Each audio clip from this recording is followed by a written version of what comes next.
Hello, hello. Welcome back to Divine Destiny Guide, sending you the purest of love and light. Always, I want to remind you we are blessed, highly favored, we are secured, we are anchored, and we are protected by divine. So, welcome, welcome, welcome. Let's get right into it. Thank you for your likes, your shares, your subscription, and your comments. Thank you very much. So, I have here King Saul. It says arrogant, prideful, envious. And then we have King David, intuitive, self aware, reflective. And then we have the Most High, who is God, divine source, the creator, Alpha and Omega. Yes, the beginning and the end. So it's like when I saw those, so King Saul, in the Bible, when David killed Goliath, Saul was ruling at the time. And so David, the people got to know him. I mean, Saul at first, he embraced him. He promised, his daughter, David would marry to his daughter and everything. So he was very happy for David. But then when the people started to celebrate David, Saul killed 1,000, David killed 10,000. So the people would sing and dance when he was coming in, back from war or whatever. But Saul didn't like it. His love turned to jealousy and anger and hatred towards David because of David's gift.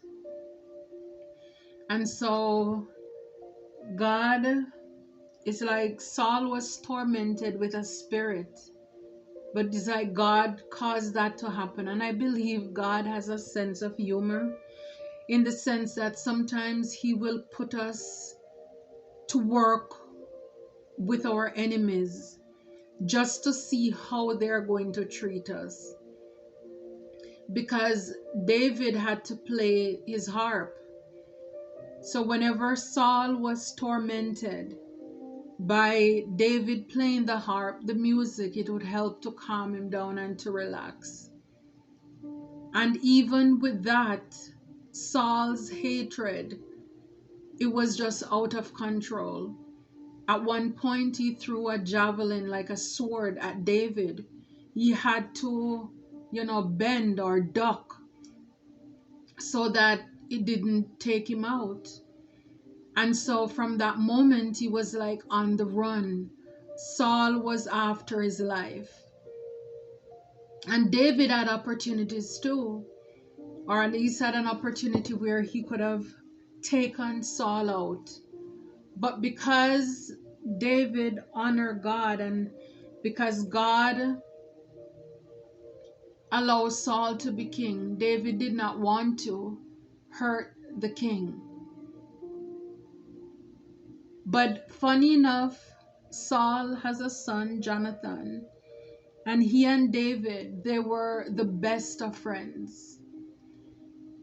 Don't you know that God will give you friends in high places? Friends right there underneath the enemy, under the enemy's nose. Because even though Jonathan was Saul's son, Jonathan loved David more than he loved his father. Jonathan was in line to be king after Saul.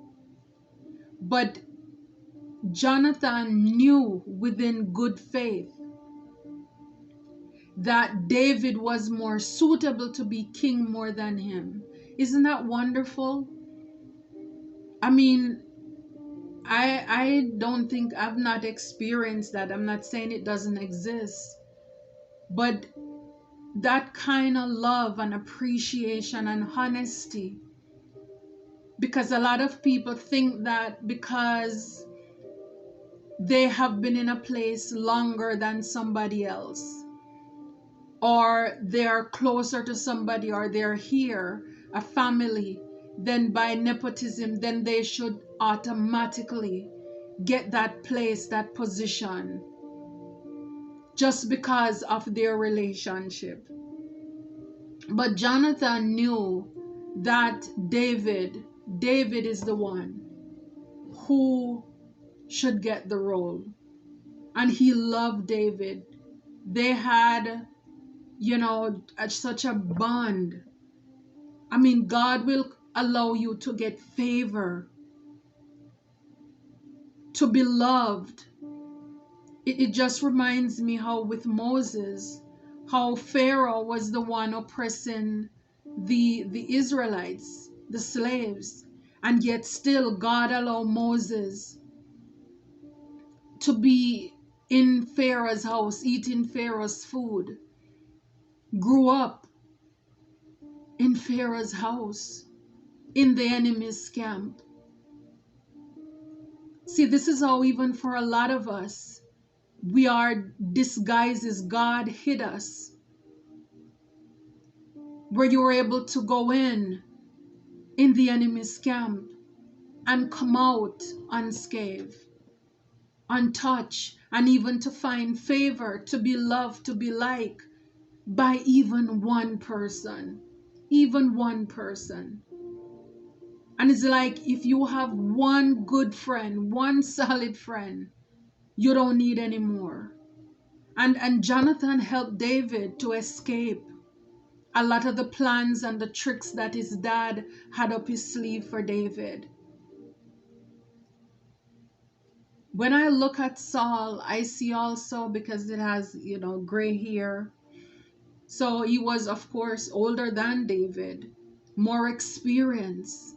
But it's amazing too how even older people, they get insecure. They get so jealous, out of sort, when they see somebody who is younger coming up. They look at them as a rival instead of embracing them, bringing them in, teaching them the ropes.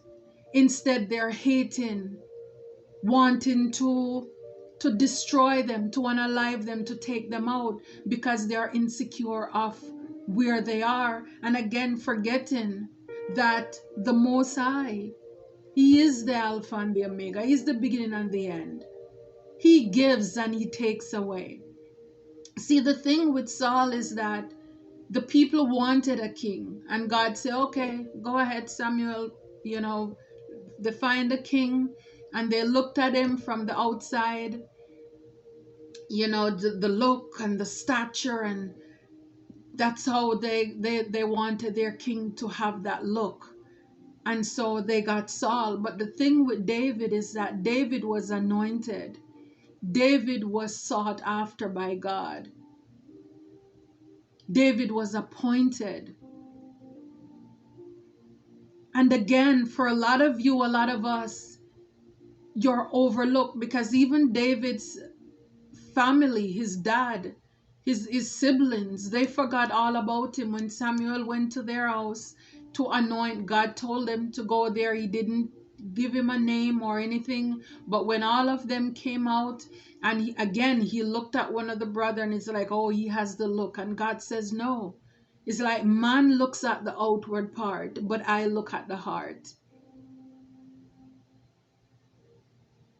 But even with everything, it's like there is room for all of us, because both men, they were kings. But it's just that some people get greedy, and they think that they call the shots.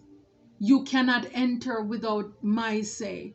When they don't realize, or they're ignorant, they don't know that God has the final say. And this is why it is so important that for where you are going, it's important that you keep God in mind and make sure that what you're doing, God is in the forefront of it. That mission is anointed, you're called to it, is what God says. Because when God orders it, like He appointed David, even though Saul chased him down and did all kind of things, he could not take David out. because David was protected. He was covered by God. Because the very same thing that Saul, the thing he didn't want to happen, is the same thing that happened. David became king anyways. So this is also an encouragement for us, that even though the enemy or enemies may kick and scream and foam and froth at the mouth and try to pull out all the stops, to block, to trap, to irritate, to get us to second guess ourselves. They want us to sabotage ourselves. When God is in it, the enemy can never succeed with whatever their plans. And even though David was anointed, he did not become king right away. And sometimes that's the frustrating part for a lot of us, because we are called, we are chosen.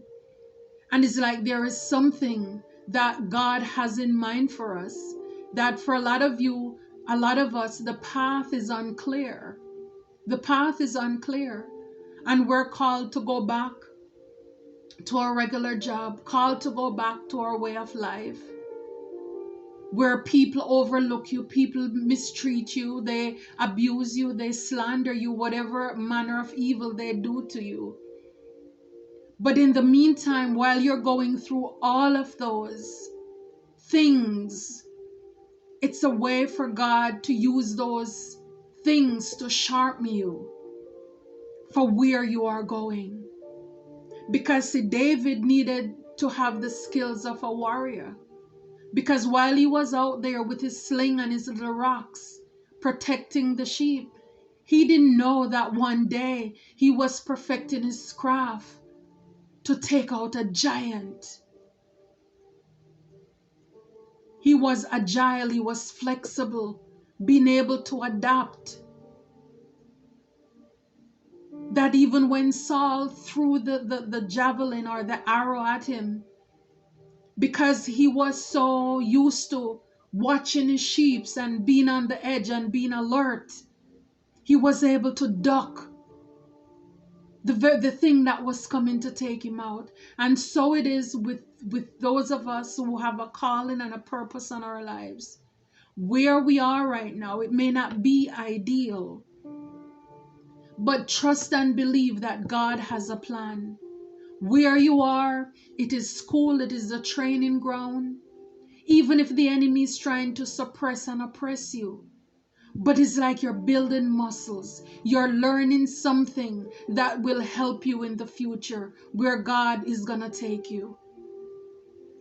See, David was so used to being out there by himself in the wilderness, out there with the sheep, that even when Saul was running him down and he had to escape and hide in caves, it became natural to him. He was not afraid, because he's used to surviving in the harsh elements of life. I mean, I wonder if you understand what I'm trying to say to you. Nothing that you go through in life will be wasted. And I know it's not easy, because when you're going through it, it's not easy. It's like, God, where are you? I can imagine sometimes David is probably thinking, why did you anoint me? What was that all about? I did not even request this. And it's almost as if because he's called, he's chosen, he has this anointing on his life, then it's like the enemies now come upon him. It's like 1 minute he was just out there doing his thing, playing his harp. You know, if a lion come by, then, you know, he would do his thing, he playing with his sling. And then he was presented with Goliath. And then, you know, here we are with this king who should be king. But again, some people can wear a crown. Some people can be old in age. Or you think they would be wise, they would be mature, and you'll be surprised, you're disappointed by the behaviors of these people who you think should know better. And as a younger person or a person who is less experienced, it ends up like you are leading. You know better than the people who you think you should be looking up to.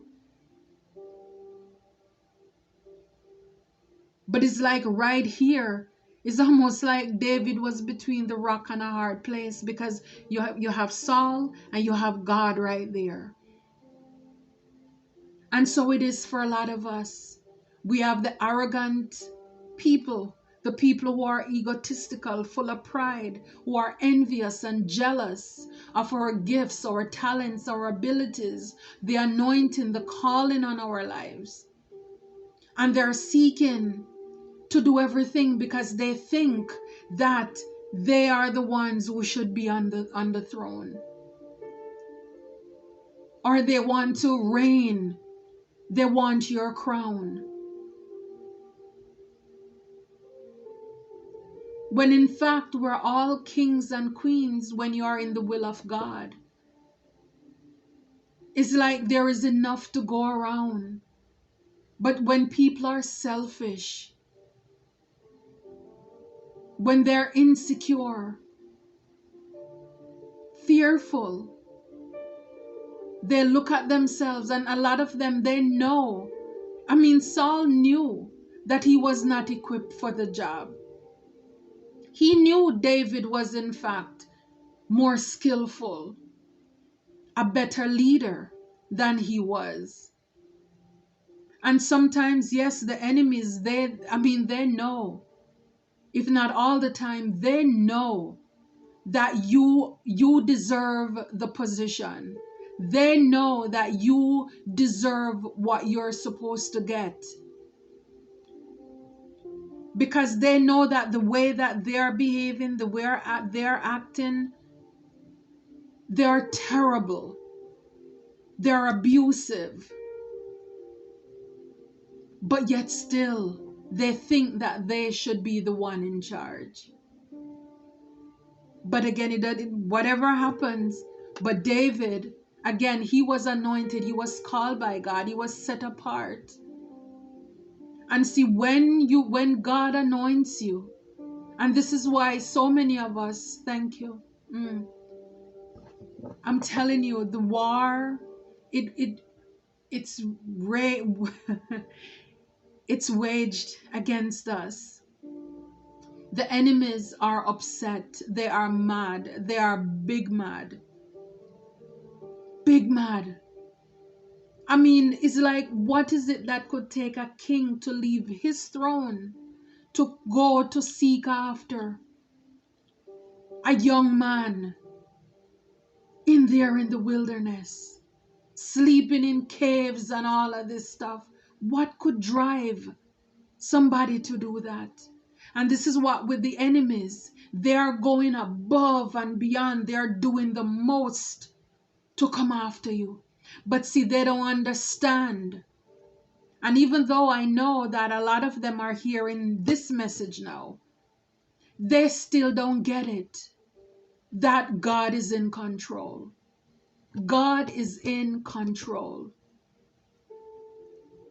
He was so full of hatred, so intoxicated, so poisoned, that he would leave his warm bed with his servants to go out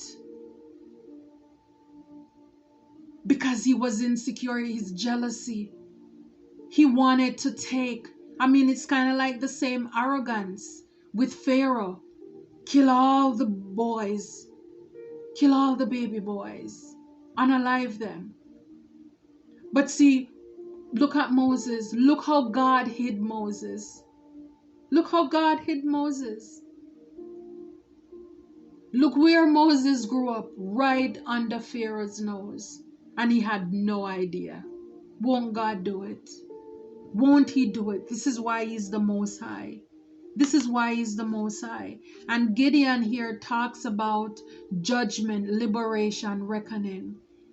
Yeah, it's like for Saul, he was judged. God judged him and he was not right. He was not right. He was not a fair leader. He was not good for the position. But I look at Gideon, I see like the army of God who gathered up, who came against them, but they stood with David. They stood with David. See, the enemy, father of lies, unethical, immoral, diabolic, whether this is the devil himself or the people whom he occupies, who works for him, was after David. Saul and his army, they were after David. See, the thing is, when you're going through a lot of spiritual warfare and the enemy or enemies are coming after you, people may think that you must have done something wrong. Why is it that the enemy is coming after you so aggressively? Not realizing that it's because you have an anointing on your life. Because the people who will say these things, or they think they have peace in their life, they're not bothered, it's because they're not shifting the meter. These people, they're not even fogging the mirror. The devil is not at all triggered by them, because they're not doing anything. They're playing it safe. So it's like, why bother? But see, the moment you answer the call, with judgment, the moment you pick up your cross, the moment you say yes to your call, yes to your will and your way, then you now have a target on your back. And this is when the enemy will try to pull out his best, because see, God pulled out his best. So now this is how we have the war in the spirit, the spiritual warfare, where the Spirit of God is reigning in us, and the spirit of the devil is reigning in them. So therefore, they don't have any conscience. They don't see anything wrong. This is why the same devil who occupied Saul, who allowed him, who pulled him out of his warm bed, from his delicious meals, to go out there in a cave in the cold night. It's like the enemy is so aggressive, and they're blind to their ways. They can't even see that what they're doing is wrong, because they're possessed. They're taken over. So for those of you who are thinking that some of these people, we can do something for them, for a lot of them, they're so in deep, so far gone with the enemy, that, it's only between them and their God, to be honest with you. So it's like, whether you tell them about God or say to them, you know what, stop it, what you're doing is not, they are in too deep. They are in way over their head.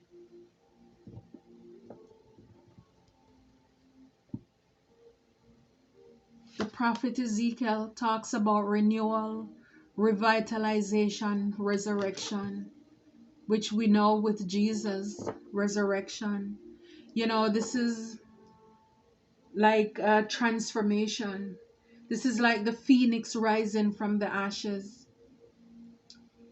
See, the devil is also caught up in the middle.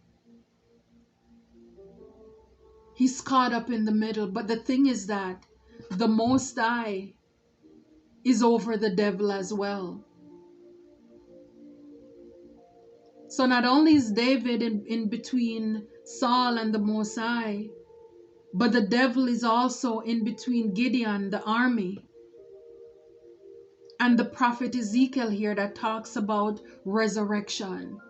Because we know when Jesus was on the cross, he took the opportunity while he was here. It's like, while we're waiting on this day before I rise, let me just go down to hell to check it out. I have the keys. The devil still have to answer to God. So for those of us who, if you're feeling afraid or scared of what the enemy or the enemies are doing, realize that the devil, he has to answer to God. And the things that are happening, it's not happening to you, it's happening for you, because of the calling that you have on your life. It's like if for anything we should be, and I know when we're going through it, because trust me, I know, but it's like we should be so proud that out of so many, we are chosen by God. It's a privilege. Look how many people going about their business, and divine decides you. I want you. I want you. I want you for my kingdom, for my service. I am after your heart. Because see, even though David, he messed up in the end too, but he was a man after God's own heart. His heart was pure. So even though people and the prophet who went to anointed them, the brothers, when he went to the house, he was looking at the outside and thinking they have the stature and the look of a king. God was not impressed with the outward part. And this is what a lot of people, they think that because they have a look, is like, you don't look like a king or a queen. You don't look like you're chosen. You don't look like you're blessed. It's not about what they think.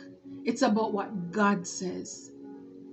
And that's what we're going after. So a lot of these people, they think that because they are in that position, they are near to the boss, the supervisor, they should be in line for something. But God already has his hand on you. You are chosen and selected. And even though the devil will have his little minions, rah, rah, rah, rah, I'm gonna stop, I'm gonna block, I'm gonna, no way, they're huffing and they're puffing. They still can't and they won't prevail. I mean, I wish they would understand. I wish they would understand. But, it's, yeah, it is what it is. It is what it is. It is what it is.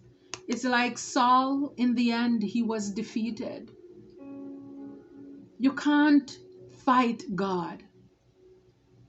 You cannot fight God. You can try, but you will not succeed. I wish somebody would get the message. You will not succeed. You can try. Keep trying. I'm just letting you know in advance. Yeah. So a lot of the times these people, because Saul, he wanted David to be stuck, to be trapped, he wanted to take him out, basically. He was so foolish, stuck in his ways. It was all about him. It was all about him and his selfishness. And he went to work with the Eight of Pentacles here. He went to work to see how he could take David out. See, with the competition, the Five of Wands, a lot of jealousy, envy here, fighting with his army. A lot of people, a lot of you have people, we have people around us who know that they're already defeated. But it's like some of them, they are going to find themselves stuck too, where they're going to have to face themselves, look at themselves. But a lot of them, they're foolish. And instead, it's like they're doubling down with the Eight of Pentacles. They're doubling down to see how they can perfect their war. We may be talking about a Queen of Wands, more in the reverse against somebody who is jealous, envious, even will engage in iniquity to see how they will win. It's like they are on a high again. The same way we are on a high for divine and fired up, passionate. It's the same way they are passionate for the devil. It's the same way. So they can't see themselves. They just want to win. They just want to win no matter what. They just want to win. I'm telling you, it's like no matter what, Knight of Cups, it's coming in. Slow and steady. Yes, the enemy may try to delay some blessings, but it is still coming in. David went around and around and around, fought many battles up and down in a cave, go around and around, but eventually he still ended up to be king. He still ended up to be king.